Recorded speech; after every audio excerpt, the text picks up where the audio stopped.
Welcome to Ignite the Spark Within, a podcast designed to do just that, ignite your spark within you. I'm your host, Sarah Malone, owner of Spark Fitness and Lifestyle Coaching and voted Yahoo Finance's top 10 female coaches to follow in 2021. I believe everyone has a fire inside them, a powerful purpose, a story waiting to be told, and everyone can uncover and unleash this power. Every day you have the choice to either let your experiences shape you or take control and use your experiences to shape the world around you. You were made to experience happiness, freedom, joy, purpose, love, passion, and abundance. Disrupt the status quo, think for yourself, and join forces with those around you doing the same. Join me for thought-provoking conversations along with strategies needed in order to help you ignite your spark within. This topic of polarities and masculine, feminine, and more specifically today, I'm honored that you are here to talk about femininity. But I want to preface this by saying this is for men too, because we all have masculine, feminine. And whether you're listening to this from a male perspective and you want to get more in touch with your feminine, because that's important too, or you want to better serve your partner in this dynamic, we're here to talk about that, right, Lauren? Absolutely. I'm so excited to be here. Thank you. Yes. So let's kind of take this my listeners through a journey. We want to first identify, like, what do you see that's off right now in the world that we're living in, and in the feminine energy and femininity culture? Yeah. So I like to take different approaches to answering this question. The first one that I love to introduce to people is what's off. And I like to ask people to go internally and ask what's off in the way you feel. What's off in the way we're feeling collectively. So we can have all these ideas of what is right and wrong in culture and how we should be as women and men. Mm-hmm. But at the end of the day, I think the truth lies in how we feel. Do we feel exhausted as women? Do we feel like we're doing a lot of things that aren't really what we want to do? Do we feel like we're stepping outside of who our biology is and who we were made to be? And if the answer is yes, then we start to say, okay, if we're not feeling in alignment, if we feel bad about this, if we feel overworked, then that is an indicator for us to ask deeper questions about why. Because every person will have a different answer to that question. I am feeling A, B, and C. I'm feeling exhausted. I'm feeling misunderstood. I'm feeling misplaced. And any one of those answers will yield a different result for each woman, right? So when we figure out why I'm feeling misplaced, why I'm feeling misunderstood, why I'm feeling exhausted, then we can start saying, okay, well, what am I doing in my life? What are my outside influences? What is culture telling me to be? What am I agreeing to be? Yeah. And if I'm agreeing to being this kind of woman or this kind of person, then is that hurting me, or is that really in alignment with who I am? So I start by going inward, and then I ask people, okay, then yes, if you realize that there are certain ways that you're being that are not working for you, what external influences do you have? Is your family telling you to be a certain way? Is your spouse telling you to be a certain way? Is your workplace telling you? Mm-hmm. Is your industry that you're in? Is Hollywood telling you? Yes. Is Instagram telling you to be a certain way? We can label all of these different ways. Oh, here's another one. Is your church telling you to be a certain way? Yes. Oh my God, this is so powerful, especially for right now, because I think we're kind of entering a space, and I think we can all agree on this, where, a lot of our former beliefs and we can even go into language too, because I know you and I, Mark England is a dear friend of both of ours. But we can go into the language and how that gets rooted from so far back. Sometimes we can't even remember where we're developing these constructs and these concepts from, but we've just clung to them. And then we've created our whole life on that. And I think now we're entering a space where, like, everything we thought we knew is kind of being challenged. So like you just said, I think it's like dismantling this whole picture of what we should do based on what we're either taking in from outside, church included. You're so spot on. I think that schools, marriages, churches, government have all been constructed by man in order to serve man. And when I say man, I don't mean like, men, the gender. I mean man. But over time, I find that it's kind of that the masculine dynamic or the masculine qualities as they've tried to rise up for need for control, which are masculine qualities, it's diminished this feminine. Do you agree? I do in certain ways. They're like, first off, I'll say anyone who's listening to this, don't listen to me, anything I'm saying. I love it when people find their own way. Yes. And they hear someone else's opinion, they rub up against it and they're like, yes or no, or maybe a little bit of that, maybe a little bit of something else, but you ultimately find your way through all of it. So yes, I will have my own opinions and my own worldviews. And I invite everyone to allow that to solidify your own worldview, even if it's different from mine. Amen. So when I look at femininity, if I may go into this route. Absolutely. I look at two foundations. Okay. One of them, well, it's essentially one foundation at the end of the day, but it's two if you're not a Bible reader. Okay. So the first foundation is the Bible, just personally. Yes. And I have gone in and out of my own faith and have come back to it stronger every single time based off of information I got when I was outside of my faith. Biblical understanding of what femininity means to me, but then also biological understanding of what femininity means to me. And then actually, no, there's a third thing that helps me define my own femininity is what is useful, right? So I can take the Bible and biology and say to my boyfriend, oh, I'm the woman, I'm the physically weaker one. I'm going to stay home and take care of the children. You're going to make all the money and I'm going to use your money to buy these things. But is that useful, right? So the third pillar here, outside of biblical and outside of biological roles, is what's useful. So, my boyfriend and I have had conversations about, of course, I want to be the more feminine role in our relationship, but there are some other things to decide what's useful, right? Like we live in California, rent is very expensive.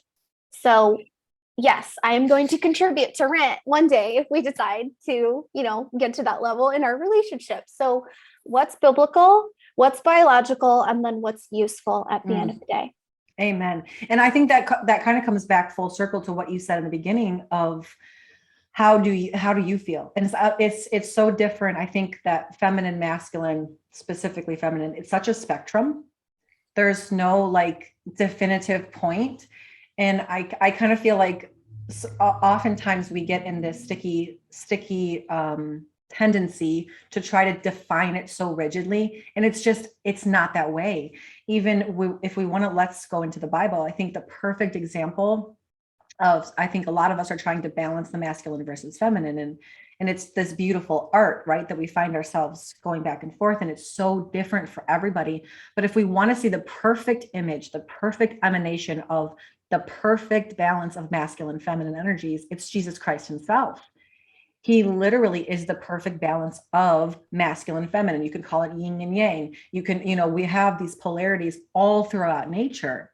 So I don't even know where I'm going on this tangent, but you sparked something in me. And I just had to make it known that just because you consider yourself feminine by nature doesn't mean that you can't do certain things.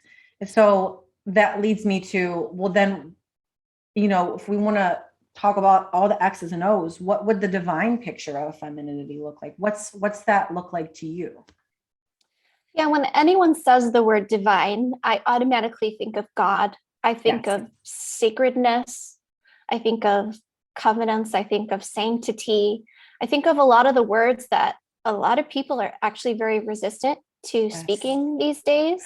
Let's just pause right there. Why do you feel like they're resistant to speaking those? It's my opinion that people have been, indoctrinated to be afraid of Jesus, afraid of the Bible, and it's been a very successful program. Yes, like even There are still even churches to this day that I see them reading the Bible in a way that actually to me is not the way that the Bible's meant to be read. And so you have all of these moments in Christian religion. Anyone who's listening, I'm quoting this, like quotation marking this. Putting in quotations. Yeah. Yeah. Christian religion that is still very off and very far from God's truth. Yes. And so when I say resistance, gosh, it's everywhere. It's like, where is the truth?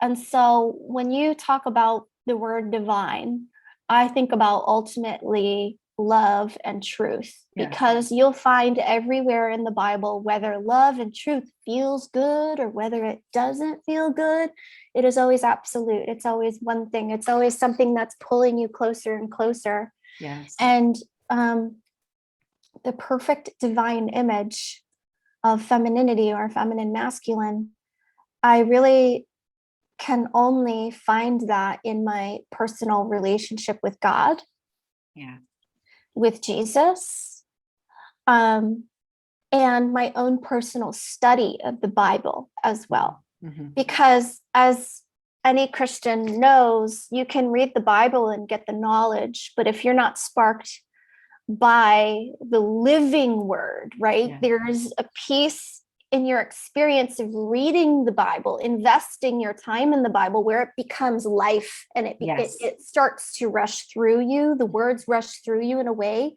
where you become closer to God. You become, the Holy Spirit begins to work through you as you read these, right? It's not just reading a newspaper. It's not just reading Tim Ferriss's next book.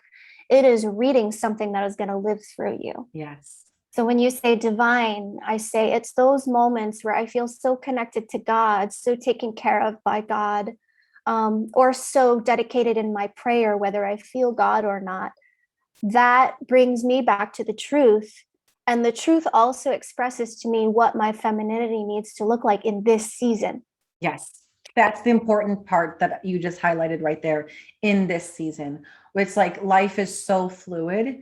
And I think ultimately what I heard you say, and I 100% echo that and agree with you, that it starts with really that connection with, we believe we have the same beliefs, you and I. God, divine, creator, source, whatever we want to call it, it's God. It's our creator who created us, and our connection with him, who is the perfect image of masculine and feminine. He's going to show us what he wants that to look like, how he wants to bring our feminine light or masculine light, but more importantly, with our conversation, the feminine light to the world with what he's equipped you with. And it's so important to hear you say that, because to me, that throws away all constructs and all rules. She's nodding like, these rules. And it's just like labels and rules, and they've almost confined us to being able to express our femininity in fear that it's either wrong or, go ahead. I love that you said that. Rules. Everyone is listening. When you go out into the world and read about masculine, you read about feminine, you read about polarity, it's a lot of teachers and guidelines telling you there are no rules, but the work is inherently telling you what and what not to do. Yeah. So it's very confusing for a lot of people who are in the world of masculine and feminine work, because they'll say, oh, femininity works like this. Oh, masculinity works like this. And while, yes, that's true, our human mind still gets stuck into, am I doing this right? Right. And so at the end of the day, when you have a personal relationship with God, me, when I'm reading his living word, then the rules fall to the side, and I just hear how God needs me to be on that day. Yes. Okay. So let's go into that. So okay. Because there's 2 points in there that you mentioned that I want to bring up. There's how do you see us? Well, first of all, why is it important for us to connect with our feminine nature? I love that. So we'll go back to how we feel. Unless, you're in the stock market and your stocks are doing amazing today, or you just got a promotion, a majority of us are feeling a little off right now. Mm-hmm. Even if it's something small, So I would go back to. And when you say that, what do you mean? Oh, off. Gosh, we could do like anything. Our energies feel off? No, like, are you having a weird relationship with a family member that you wish was better? Is your health shaky for the first time in your life? You have no idea what it is. Mm-hmm. Do you not have enough money to find a doctor to help you diagnose that? Did you just get sick and you don't know if you're going to stay sick? Are you fighting with your spouse, right? Like literally anything that could be going on in your life right now that is any version of inconvenient whatsoever. Sure. Okay. All right. There we go. We defined that. I'm glad we did that. So anyone who's listening, if you feel off in any area of your life right now, I invite you to go back to how you currently feel. And so we can start to look at, if I feel off, can you remind me what your original question is? Because I'm going in the right direction, but I want to remember this. Why you think it's important that we even get in touch with our feminine? Mm-hmm. Okay.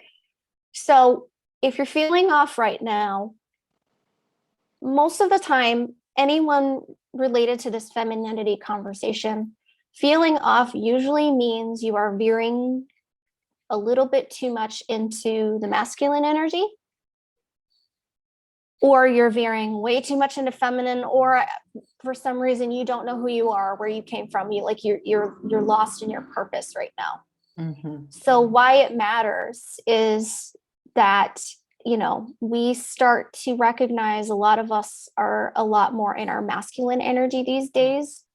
And like we mentioned earlier, it is a result of society, of all these different programs and commercials on TV asking us to fight for equality, asking us to fight for all of these things where, yes, we should always treat each other equally, but that's not equality, that's love, right? So if we are fighting so hard to get equality, we're fighting so hard to show people and fight and fight. It really is essentially just going to get us in our masculine energy. It's like, if we want to look at femininity, there is this whole other world that a majority of us ladies, unfortunately, have never gotten the honor or the opportunity to explore. But once we do start to explore it, life completely does a 180. So good. What you just said about the fighting for equality. And at the end of the day, that's just love. So then here's what I hear in that is there's a huge contradiction, because if we're fighting for, like you said, fighting for, that's actually the opposite of love. If we have to fight against or for anything, that's not love. Because love flows. Love doesn't have to fight or use force. Let's look at the word division. You can find division in a lot of areas. Divorce, division, sometimes dissolution, division, dividing people. There is a verse in the Bible that does tell you that division will happen more and more and more. But if we look at things like, these campaigns online and on commercials, how shall I bring this up? Hate a certain group of people and don't hate another group of people, right? It's like fighting, let's fight for equality and unity, but let's at the same time hate all the people that don't want to fight for equality and unity. Right. How does that make any sense? Exactly. It's an oxymoron. Okay. So, well, I personally think fighting can be a really, really freaking good thing if there's an injustice happening. Amen. When I keep mentioning truth and love, it's like truth and love has a certain approach to what's actually going on in the world. But when you start to see division and hating one group of people on behalf of another group of people, you'll never find truth and love in that area. Yes. And, bringing it back to femininity, what femininity offers is a more graceful, loving, patient, and slow moving approach to a lot of the injustice that's happening, a lot of the lying that's happening in the media right now. And this brings us back to looking at what season are you in. If it's a season of fighting, then you freaking do that. If it's a season of leaning back and just letting people discover their own crap, then you do that too. Yeah. No, that's good. Because what I see as that you just mentioned, almost like this on a macro. Okay, so we can take this macro, we can take it micro. Micro would be the masculine, feminine within all of us individually. And then macro would be the masculine, feminine with us as a collective, a huge, massive collective. And we need both. Like you said, we need that like fighting for justice. We also need that nurturing, hey, let's peace and come with a solution. So kind of circling it back, how can we then, I mean, you kind of answered this in the prayer, but practically speaking, if we're speaking to a women or a woman who's listening to this and they just feel like out of touch with their feminine, or they're seeking to get more in tune with and touching this and figuring it out, how can we get more in touch with this?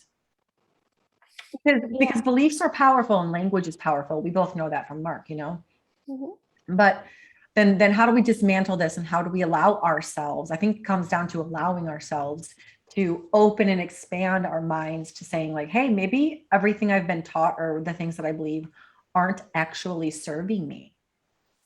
Yeah. I would start with that confession. Wow. I don't feel that good right now. I don't really know why. Maybe the way I've been operating and what I've been taught about my feminine role or femininity is wrong, has been wrong. Second step is to have the willingness to see what would work for you. The third step is to say a prayer, whether you believe in God or not. I think inherently all of us want to believe in God. I do too. And to me, that's enough. That's enough, because in my world, God is pursuing you, whether you like it or not. Yes. And so that I would do a prayer. That would be the second step. God, infinite creator, Father, Holy Spirit, Jesus Christ. Yes, Jesus Christ. Yep. I specifically don't use the word universe because it's a very impersonal thing to me. I like to have a personal God relationship. It's much more powerful for me because I'm a human. I'm a relational being. I need God to be a person. The Bible also expresses and explains God as a person. In the intimate relationship that's created there too, in that space. Yes. Right. I would pray to God and say, here's another thing that I'm going to mention in a minute. Divinity, communion, devotion can only happen when I'm willing to get rid of myself and fully rely on the one who created me to know what needs to happen next. Yes. And I think a lot of people have a problem with that. So this next step is to make a prayer, say a prayer. I have not known everything. I don't have the answers. I don't feel good about this. I don't feel good about my life. I want to feel better. Maybe you have a better way, God. If I wasn't taught about femininity, please just show me. I'm willing to do anything to learn what your truth is for me, for my role in my family, for my role in my purpose, the assignment you have for me. Yes, the divine assignment. And let me just add to that too, because I can attest to that.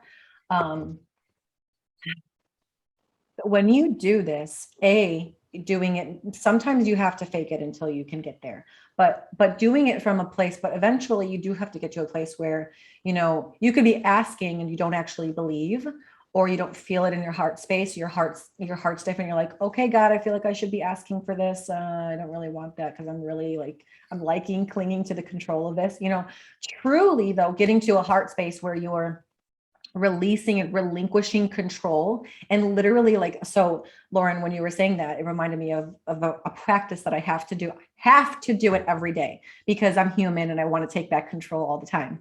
So every morning, my prayer to God is, okay, God, I need you. I give this vessel to you. Like, this is yours.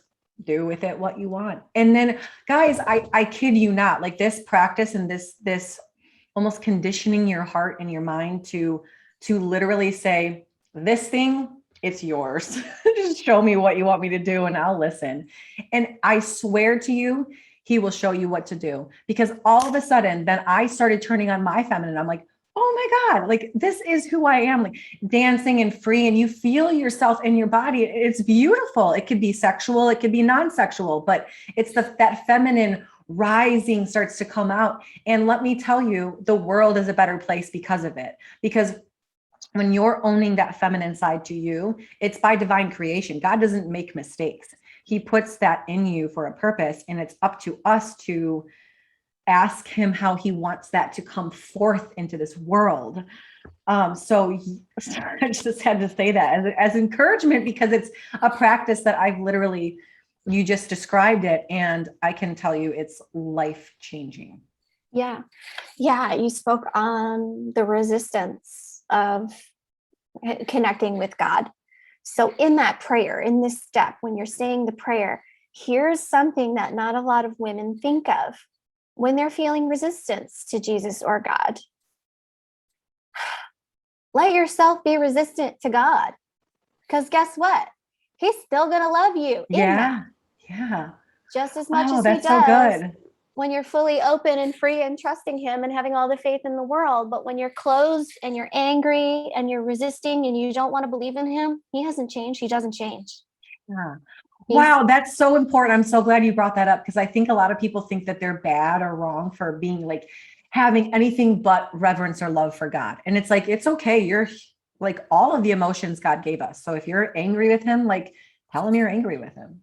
Yeah. And it's almost like, Lauren, when I'm hearing you speak, this relationship dynamic, it's almost like a lot of us, men and women included, we try to have great relationships in earthly partners before we've developed a great relational dynamic with our creator, with God. Mm-hmm. And that dynamic of tell him you're angry, like it's okay, resist him, because he's going to be right there with open arms when you're ready to come back, because you will be, is almost like a willingness to not shove down those perceived negative emotions. Oh my gosh, completely. I'll admit to everyone listening, I am learning. It seems so elementary, but it's not. It's like what I'm dealing with right now. I'm learning how to give God my feelings of agitation, because at a default, like I'm pretty sweet and soft on the outside, but I'm also very fiery. Yeah. And I'm learning how to let that out more. But where I get in trouble is when I feel agitated about something, even as small, and it'll grow inside of me, and then it'll take a hold of my guts, and it'll twist on the inside of my body, and then it'll show up physically. So true. So true. And if I'm trying to notice the pattern when it happens early, so that I can give that agitation to God, mm-hmm. and be present with myself enough for God to take that and let me move on with my day without getting physically sick. Yeah, that is huge, because I think a lot of people find themselves like, I just don't feel good, I feel sick, and all these things. It's like, check your faith, check your inner state, check your mental, emotional, mm-hmm. spiritual state. So powerful. All right, so if we're talking to women who are, well, you know what, I want to speak to a specific kind of woman, because I actually have somebody in mind. Single women. Mm-hmm. Okay, single women, single mothers who kind of have to play both roles and try to figure out in that dynamic and in what the world has taught them, and when you've been potentially hurt by a masculine, how can you keep that feminine alive? It's simple. You pray to God, who is in a majority a father figure, a confidant, a best friend, And if there's any place where you don't trust the masculine right now, it's something to give to God, because God is a very masculine figure. It just works together. If you say, I don't trust men in general, what part of you may not trust God in general? I promise you that if you bring that to God, that it will get resolved. Amen. God promises you, if you give anything along those lines to God, it will get resolved. Hurt in general gets resolved. For the single women, if you're specifically open to a relationship and open to meeting a man, and you want to meet a man and you feel blocked by a lot along the lines of the masculine, there's two things I want to say. Yes, pray. Tell God, just confess everything. I hate men, hate the masculine. This man ruined it for me. Those men ruined it for me. Just like completely uncensored. A lot of us censor ourselves. Do not censor yourself when you're with God. Because if you don't show God what you want to heal, if you don't enter his door, he cannot heal it for you. He won't heal it for you. You have to reveal what you're wanting to be healed. You have to bring words to what you want to be healed so that heaven can come to earth and he can work with you in agreement to actually heal that. The second point I'll say is a lot of us hear the word femininity and we automatically think of what we're not yet. Where am I not yet feminine? Oh, interesting. So they think of it, you mean from a place of lack, what they're lacking. Yeah. Yeah. And it's, a lot of our brains think that way anyways. Mm-hmm. So I see this box called femininity in front of me, and I have all these definitions of what that means. And I look at that box and I say, what am I not? I invite everyone to understand, and this is what I've noticed as a coach, a teacher, a femininity photographer, is like, you are so much more feminine than you even freaking realize yet. So true. So true. And this is the crazy thing, like even in relationships with men, and I deal with this every day. My boyfriend will take a picture of me hiking and I'll look at that picture and it'll be like an in-between where like my mouth is half open and I have a bulge and my butt looks flat. And I'm just like, what? Why would you like that one? And he is just smitten as ever. And I want everyone to listen to that and take a moment and know that your most feminine, embodied, bright, radiant moments are in the moments that you don't even understand. Yeah. And if we can get ourselves to stop trying to perform and be this way or that way, be feminine, plump up our lips. I actually love plump lips, don't get me wrong. But you don't have to do that in order to be more feminine. You don't have to wear the ruffly dress in order to be more feminine. Again, I love ruffly dresses. I love them so much. I put lashes on today. I feel better with the lashes, but I was just going to say, they don't inherently make me more feminine. My boyfriend is going to fall so madly in love with me, whether I put these dumb lashes on or not. Yes. So exactly. So you put the lashes on because they make you feel a certain way. They yeah. And same, I'm discovering that too. It's like when I do certain things, when I dress a certain way, or when I do my makeup a certain way, for me, again, this is an individual thing for me, whether somebody is like, oh, I really like that style or not. Like for me, it makes me feel like my most feminine self. So when I do those things, then I can show up in a different way, because exactly what you just said, it's those moments of authenticity, of just pure authenticity, where you're radiating that feminine glow because you're just being you. You're just being, you're not thinking about, so true what you just said about performing. Like, why do us females specifically feel like we have to put on a show of any sort or perform to get, what I mean? It's like, I feel like there is a lot more, and correct me if I'm wrong, but I feel like there's a lot more pressure on women in general to like put on this show or like a picture, have it all together. Like you're super mom, you're a businesswoman, you're all these things and you're doing it at a high level. And oh my God, like, you make one mistake where you snap at somebody and all of a sudden you're the devil. And it's like, where does that come from? Well, where that comes from, and this is an ode to Mark England and his amazing language work, where it comes from is we put that pressure on ourselves. Yes, we do. Thank you for calling it like it is, because we totally do. It's like, you talk to women and they're like, well, I got to do this and I have to do this. And I'm like, said who? Like, who's telling you have to be like that?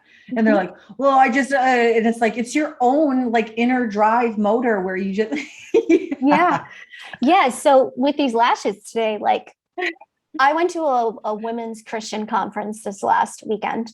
Where at? It was here in San Diego called Cherish Women's Conference. It was the I saw your post on that. Yep. Yeah. Run by Awakened Church. I didn't know what to expect. It was absolutely incredible. I didn't have one thing where I'm like, oh, I'm transformed. But I did walk away with things that had been inside of me in my past that got shooken up and released a little bit. And, that might take time to integrate. Yeah. But where I'm learning that when I put lashes on, I'm still halfway putting them on because I want to have fun and I want to be frilly and feminine. Yeah. But the other half of that is I still don't feel pretty enough. And so I put these lashes on for your podcast so that I could feel prettier than how I actually feel on the inside. Oh, wow. I am not afraid to admit that right now because it is the reality for a lot of women. Mm-hmm. I know that I am working with God in prayer and healing those little tiny parts of me that still don't believe in myself or think that I might fail here or there. And I want to get really real with everyone. This process is a process. It's not, I am feminine today. Yeah. I have faith today. I don't have faith today. I'm doing it right today. I'm not. No, it's a process. And there are always going to be pieces of us that remain unfinished, right? Mm-hmm. Somebody told me this last weekend at the conference, none of us will become a finished work. No, not here on this earth. We are not Jesus. No. We are not Jesus. So that's why I have no problem admitting that, like I put these lashes on so that I could feel more of the version of pretty that I want to be. And inherently it does make me feel more like myself too. Yeah. That's such a weird dichotomy, because it's true. Like if we truly felt perfect, which we never will on this side of heaven, I believe that all of that completion is, what heaven is really.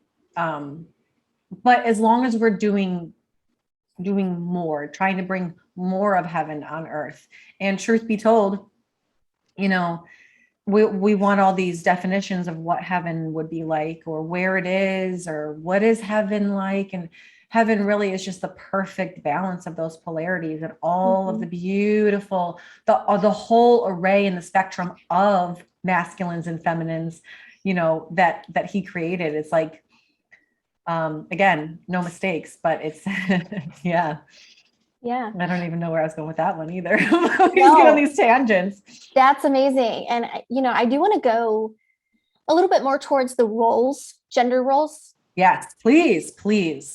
As you can see, the traditional family, it worked really well. Mm-hmm. And a lot of us have gone away from the traditional family because the demands of society, the demands of the economy, the preferences and how, women want to go to work, totally cool. But where I've been leaning more and more towards for my own future is I did the executive at a tech startup experience. I did the achieve, get straight A's experience. I'm now realizing that, this isn't necessarily regret, but I would have loved to settle down a lot earlier and have children. And so there is this usefulness in gender roles that I think a lot of us have gone far, far, far away from, that a lot of people in the femininity, masculinity, and even Christian world are starting to rise up about again, right? Feminism definitely had a positive intention and a positive role. And then it also has been weaponized in a lot of ways and used as a way to separate families and used as a way to separate us from our femininity, from the usefulness of our role as women.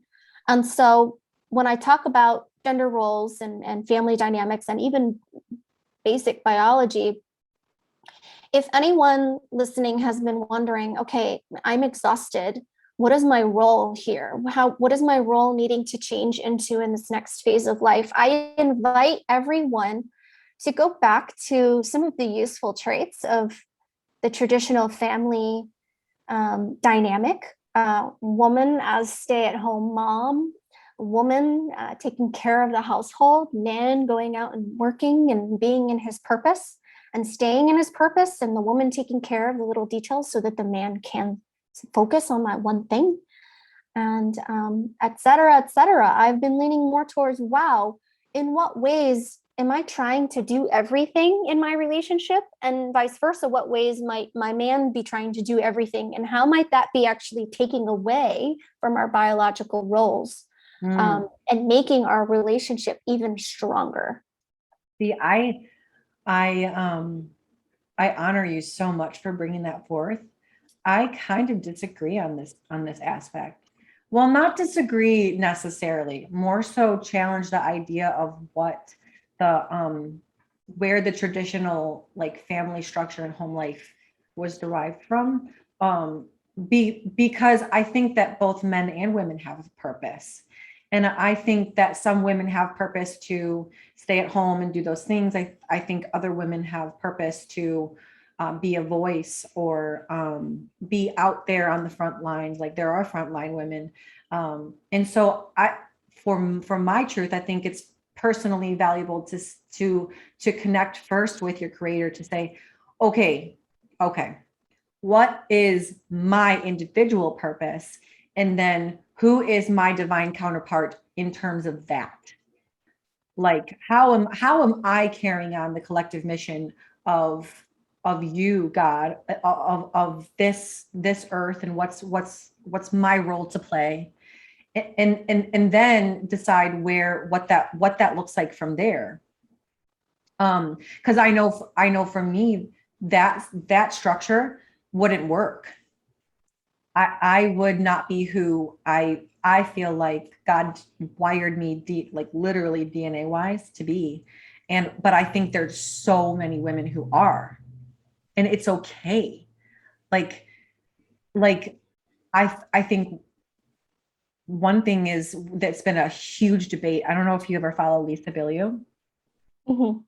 It was a huge debate for her and a huge struggle for her to accept that and to say publicly that she didn't want to have children because she thought she would be frowned upon for like, oh my God, how can you not want children? Like you're a woman, you know?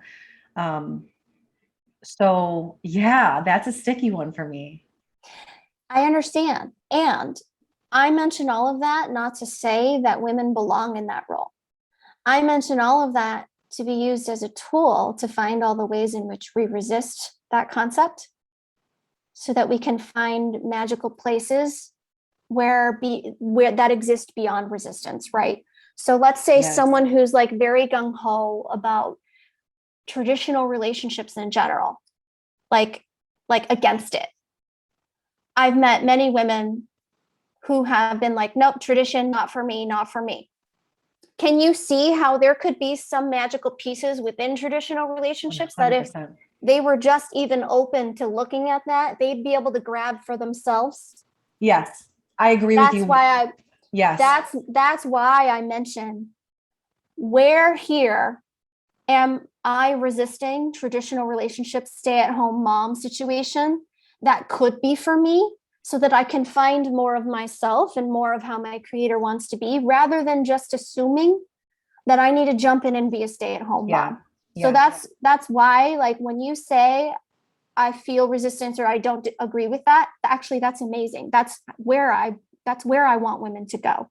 Mm-hmm. I don't want you all to assume that traditional and stay-at-home mom situation is for you, but I do invite people and I do want you to find the places in that concept that might actually work for you. Completely. That is valuable. That is valuable advice and perspective, because you are absolutely right. As we've shifted, because it's always like a teeter totter, we need both sides, of course, but always, like you said one thing when we first talked, we had our first conversation.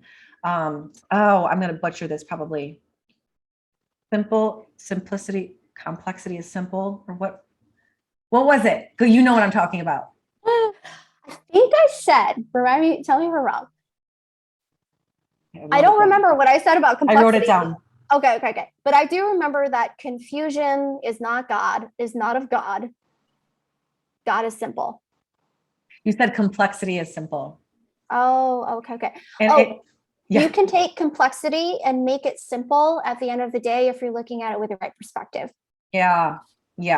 And I think your view of like, hey, since we're so far, on this end of the spectrum, let's be open to going back so far over here, so then we can find what makes sense for us in the middle. 100%. Is that what you're saying? Okay. Yes. And I have a story for all of you ladies to really solidify this point. And I love that I got to do this weekend. Oh, awesome. So I'm at this conference. It is Saturday morning and I'm taking my time. Probably going to be late for 8:30 a.m. prayer. I'm like, yeah, grace with yourself. Yeah. I know, I'm cool. I look good. I feel good. I know that I'll get there when I get there. I get to the parking lot where I'm going to get in the shuttle, and I see a shuttle leaving, and I'm like, oh, there'll be another one. It'll be great. I get in the shuttle that ends up being there, and there are, the shuttle is full with one man driver and maybe like 15 women in the shuttle and one more seat for me. So he opens the door for me and I sit down and it's great. Everybody's chitty chatty. I'm just keeping to myself. I'm like, oh, I'm so excited about this conference. This guy starts driving. He's driving to the conference. 15 minutes later, he parks. And I'm like, I'm gonna sit in my little seat. I'm not getting out of this van. And I got 15 women around me. And I see the guy and he mentions to the girl in the front seat, I'm going to open the door for you. And the girl in the front seat that flies over her head. She opens her own door. And all the women behind me are staring at me like, what are you doing? Open the freaking door. Hello? What do you do? Why are you slow? Hello? And I'm sitting there all pretty. I watch this guy walk around. I notice, ladies, there is a moment, slight moment of disappointment that other woman opened her own door. And that woman opened one of my doors and I still didn't get out.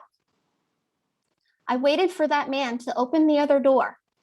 And the pressure in that van for me to open my own freaking door was insane to me. And these women are staring at me like, what are you doing? The man opens my door. I look at him. It steps down. I'm wearing heels. I put my hand out and I say, hi, can you please help me down? And he's like, absolutely. He takes my hand. He lets me down.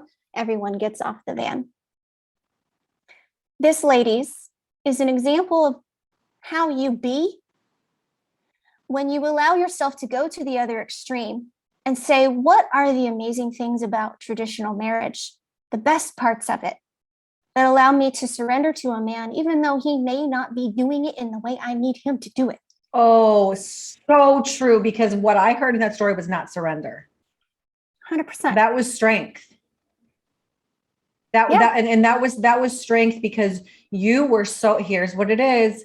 You are so firmly planted in what you feel is adequate treatment of you in your feminine from a masculine, that you're willing to, with love, you weren't rude, with love, ask for it. So I guess what I'm hearing you say, and this is my encouragement to my female listeners, is, hey, listen, if there's something that you feel like you're not getting, that you need or want, or feel like that's in line with who you are, ask for it. Yeah. Simply ask for it. Yeah. And here's the hidden gem in that story, ladies, that maybe a majority you have already missed. I'm just guessing. The second the man walked out of his own door, he said, I'm going to get the door for you. Do you know what I did? I allowed him to do what he said he was going to do for me. There you go. Even though I wanted to get out of that van sooner, all of those ladies wanted to get out of that van sooner. But what is more important to me than getting out of the freaking van sooner is letting a man take care of me in the way that he said he would. Thank you. We need to go here now, because you just brought up a very important part. One of the reasons why I was so excited to talk to you about this is because I think there's a common misconception in feminine, submissive, like submissive, feminine, submissive women, you know, that nature. But when we're talking about in the dynamics of a relationship, or just even in the world, what you just said is so powerful that like I said, I think you're right. I think many women did miss it, but I want to stress the importance of allowing that man to take care of you women, not only to strengthen your feminine nature, but also to strengthen his masculine nature. And if he feels like you as the woman you're not submissive, you're receiving, you're able to receive. You cannot give love if you cannot receive it. So if you're able to receive that gift from the masculine, then you're actually giving a huge gift to him, which is going to make him want to continue to serve you. And oh gosh, that's so good, Lauren. That man was not like, oh my gosh, this is the best thing ever. But he felt complete. Like, to me, it felt like, yes, that was a moment that I said I would do something and I got to do it. Obviously, I don't know his experience, but everything felt right in that moment. And then another woman actually behind me reached her hand out and asked for him to help her down too. There you go. So this is what we get when we drop a lot of the unconscious programmed thoughts that I can do this by myself, and I was designed this way, and this and that, and all of that's great, but there are a lot of missed opportunities of letting men be who they were made to be for us. True. So true. It's like, you know, there is a vulnerability to feminine, I guess, if you will, naturally. And that's why we were given both. And so I think really true love, like true divine counterparts, like coming together, happen because we'll both have to be willing to be vulnerable, but females specifically, I think it's sad because I think we so much cling to the masculine side out of, you can say it's out of fear or out of hurt or out of our own constructs, like you said, the mislabels. But when we're clinging to that, we're not only stripping our partners of the possibility of serving us the way that would fulfill them, but we're stripping ourselves of truly having a loving connection, like a thriving, loving connection, because it's through vulnerability and allowing yourselves to receive that you experience that. Yeah. I want to believe that men want to serve me. And I want to believe that even if we use the word like patriarchy, I want to believe that there's so much love in that word that I have yet to discover. I want to believe that there are ways that I could learn to be better for the men in my life. Yeah. So that there can be more harmony and graciousness and love all around. Yeah. You know, without having to use words like equality and equity, and like none of that means anything to me. What matters to me is treating each other like humans and loving each other. Beautifully said. The word equality is interesting to me because I think by nature, we're all created equal in the image of God. So we don't really have to we don't have to argue that. There's really nothing to argue. The question is not equality. The question is, are we living into our polarity? Are we living into our masculine and feminine in individuals and also in society? And the protective nature of us humans would put up that masculine guard because we feel like that brings us some sort of safety in some way, but it may bring physical safety or your perception of safety. It does not bring us love and connection. And love and connection is what literally heals everything. It's the answer to everything. So if we really want to seek that, we have to get vulnerable. Tapping back into that feminine. You just said something, and we can always edit this part out, but oh yes, the last thing I want to talk about, and I know your time is valuable. Do you have to go right at 1? No, I'm good. Okay. The one thing we talked about on the phone was okay, yes. All right. So we're talking about relationships, and you said, how can I be more of service? And you'd like to believe that, the men desire to be in service to us as well. So how do you see that? Because one of the things we talked about was, how can you be of service to your partner, to the males? Even if you're not single, you can still be of service to masculines. What does that look like? Yeah, from a very logical perspective is, first of all, figure out what you need in each relationship. And then figure out. By the way, Lauren, before you continue, the reason that I asked this question is for females and men, because men listening, you can pick a lot of tips out of these two feminines coming together saying like, hey, this is how you can serve your feminine better. you know? Yeah. So it's very black and white to begin with. If I can figure out exactly what I need in my relationship with you, Sarah, and you figure out exactly what you need in your relationship with me, then we can figure out where we meet in the middle, and we can give each other those things. Clarity. Complete clarity. And honesty. Honesty, clarity, right? Like a lot of us are people pleasers. People pleasing is not honesty. So deal with yourself. Figure out why you're lying about what you really need, why you're not defining what you really need. Take care of that. And then when you're met with another person, you guys can get on the same page of what each other needs and where you want that relationship to go. You can bring clarity, and then you can go there together. Yeah. And most importantly is, if you're able to do that in the beginning stages, this could save a lot of heartache down the road, and saying like, hey, clarity, here's what I need. Here's what you need. Here's my desires. It's okay, women, to have desires too. Like, it's not all about like, here's what I need, but also like, but here's what I want too. Mm-hmm. We get into a lot of trouble when we don't have these conversations early on in a relationship. And then 5 years down the line, we realized, oh my gosh, your and my relationship is based off of venting about negative stuff. Yep. Instead of, you knew that you needed a growth partner to show up and cheerlead you along the way. And you know that you needed someone to pick up your groceries every Wednesday. We figured out we could each do that for each other. And 5 years down the line, we can have another clarity conversation about how this needs to evolve. That was so good. Like, I don't think my listeners realize how many levels you just went right there, so I want to dissect it.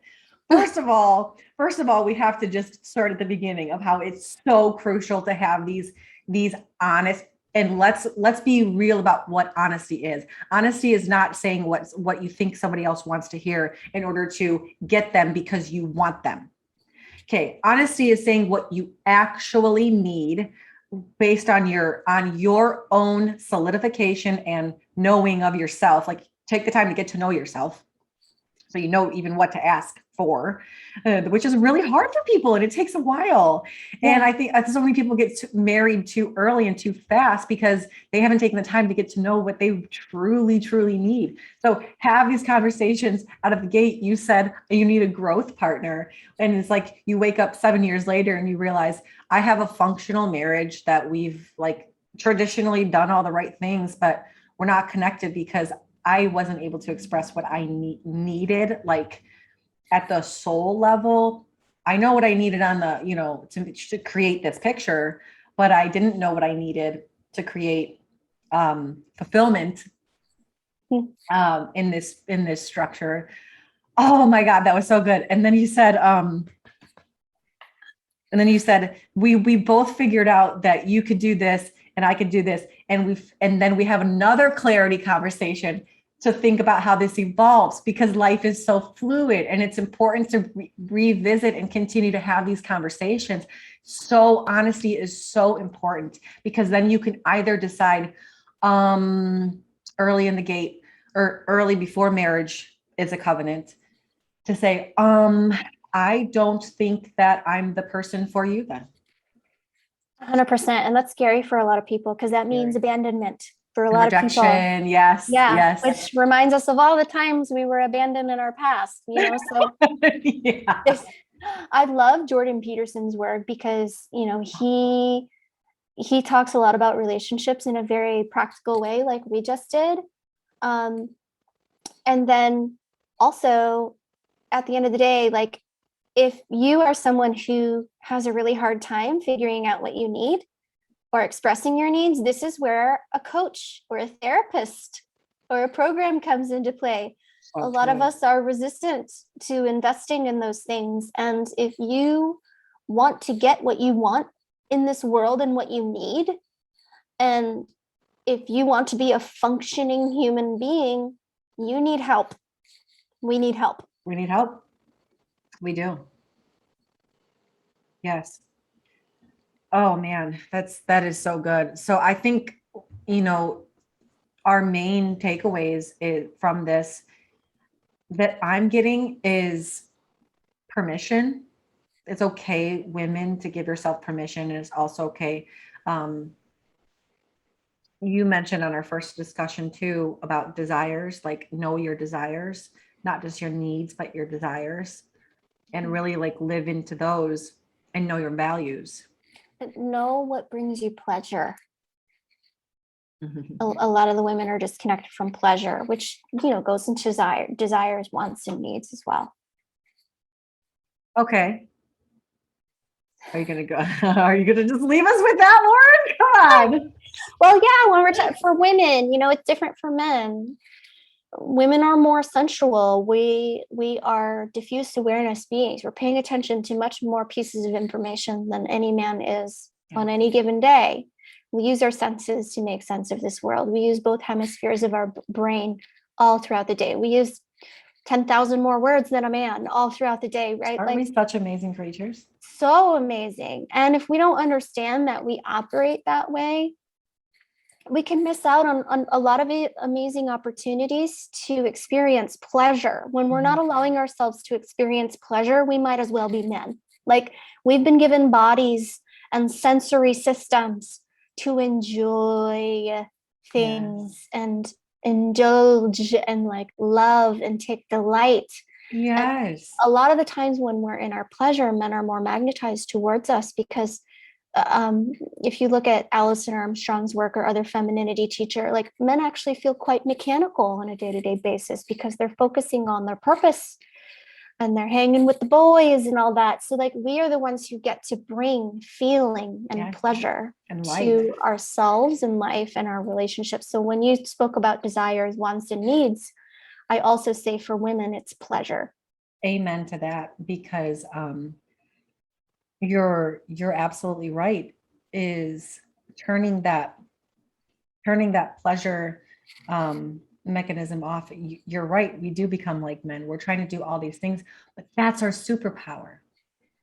Our superpower is the fact that we have these desires and we feel things at such a level that we can literally express that feeling with our bodies. And and we can talk about that at a sexual level and also non-sexual, like just how you move and how you dance and how you really get in touch with that. Like, let's get back there. That is our superpower, women. And you're right. Men are magnetized to that because it's something that they don't naturally possess, but that brings life to their life and to the world. Yeah. Oh, so good. Yeah. If we're ending right now, I just want to bring everyone back to the point of like, I know for a fact I've been working with women for so long. And you know what I do? I work with women in a coaching capacity to help introduce them more to their pleasure, their feminine energy, their femininity. But I'm also actually a photographer. And I use those same practices in my photography to get women to not be more feminine, to reveal the femininity already there inside of them. Yes. So I want to remind everyone listening, and even the men who have women in their lives, remind them of their inherent femininity, because it's there. And I want to remind everyone of your inherent femininity that you may not even see, but you are so extremely feminine. I could yell about it. Like sometimes I want to yell like, oh my God, how do you not know how feminine? How do you not know how hot you are? Like, even it doesn't matter what body type you have, what age you are. I'm a photographer, ladies. I want you all to be on my camera. Like, you're so freaking gorgeous. I don't care how masculine you think you are. You are feminine. Thank you. And you know what the sexiest thing is? The sexiest women, no matter what their physical body looks like, is a woman who owns that.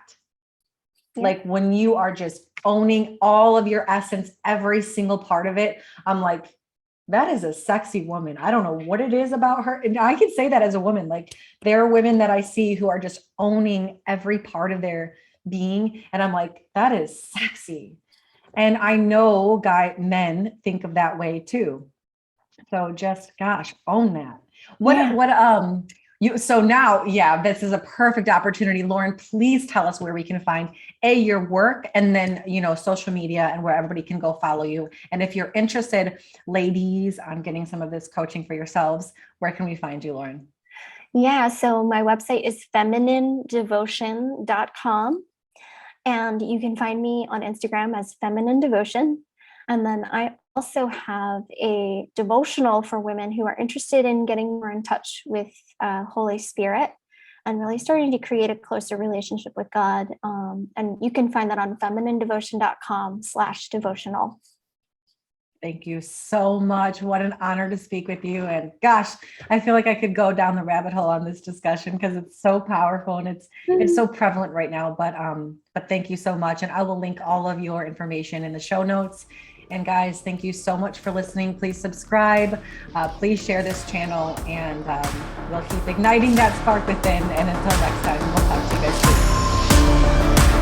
Thank you so much for listening to this episode of Ignite the Spark Within. If this podcast brought you value, or you think it would bring someone else value, please hit that share button. My mission is to reach and help as many people as I possibly can. And you just never know who could use that one good piece of information. And hey, if you have any topics, discussion questions, or ideas for future episodes, you can reach me directly at sarah@sparkflc.com and just write podcast in the subject line. And if you haven't already, please rate the podcast on your favorite podcast channel. This helps bring awareness to the show. And don't forget to subscribe and turn on notifications so you're alerted for all future episodes. Please go ahead and follow me on Facebook and Instagram. And if you're interested in pursuing coaching for yourself, you can visit sparkflc.com for more information.